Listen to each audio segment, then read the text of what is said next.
అందరికీ మరణాతండి. ప్రియమైన స్నేహితులారా, సర్వలోకనాథుడు శుభములు దయచేయునుగాక. బాగున్నారండి? ఆశ్చర్యకరుడగు దేవుడు, ఆలోచనకర్తగు దేవుడు మనలను కనుపాప వలె కాపాడుకుంటూ ఉన్నారు కదా. ఈరోజు మనము ఈ లేఖనాలను పరిశీలన చేసినట్లయితే ఎజ్రా గ్రంథాన్ని చూద్దాం.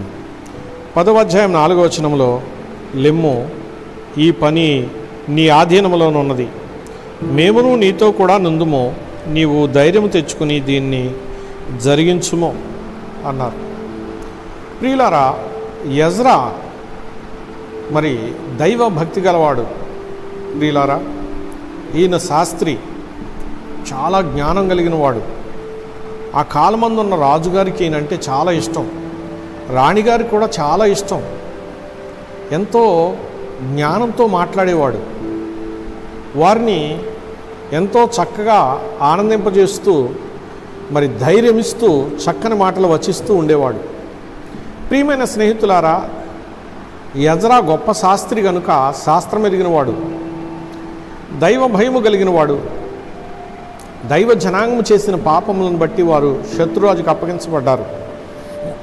ప్రియులారా, దేవుని యొక్క ఆత్మ మరి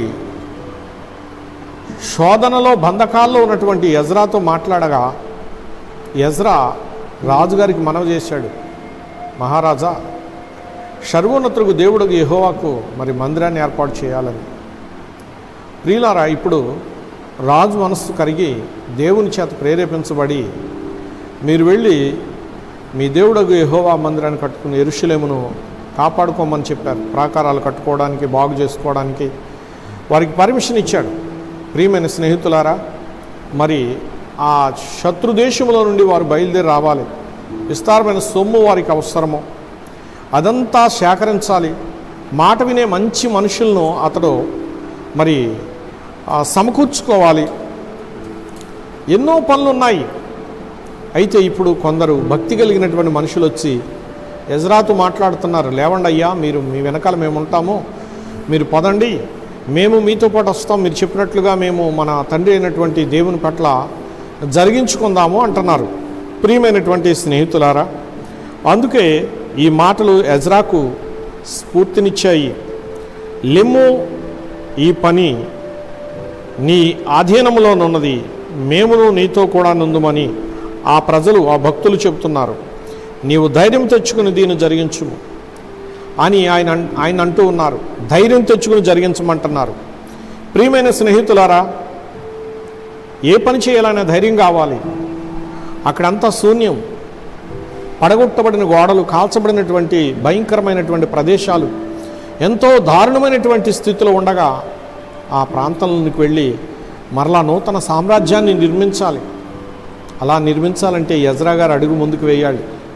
వీళ్ళారా, ఈ నీతిమంతుడు అడుగు ముందుకు వేస్తే పనులు సఫలమవుతాయి.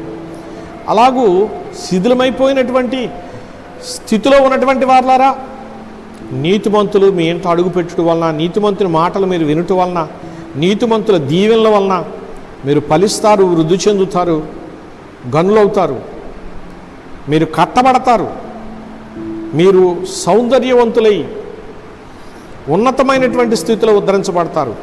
అట్టి దీవెనలు దేవుని వాక్య గ్రంథములో నుండి, అట్టి కళలు, అట్టి ఐశ్వర్యాభివృద్ధులు, అట్టి జ్ఞాన సంపన్నత ప్రభువారు మన దీన కుటుంబాలకు ప్రసాదించి నడిపించునుగాక. ఆమేన్. ప్రాణప్రియుడైన యేసుక్రీస్తు ప్రభువానికి స్తోత్రములు. మా మనవిని ఆలకించండి. ఎజ్రా ప్రభువా ఆత్మ ప్రేరేపణ గలవాడై ప్రభా దేవునికి విజ్ఞాపన చేస్తున్నప్పుడు దేవుడు ఆయనకి అప్పగించిన పనిని ఆయన చక్కబెట్టాలి.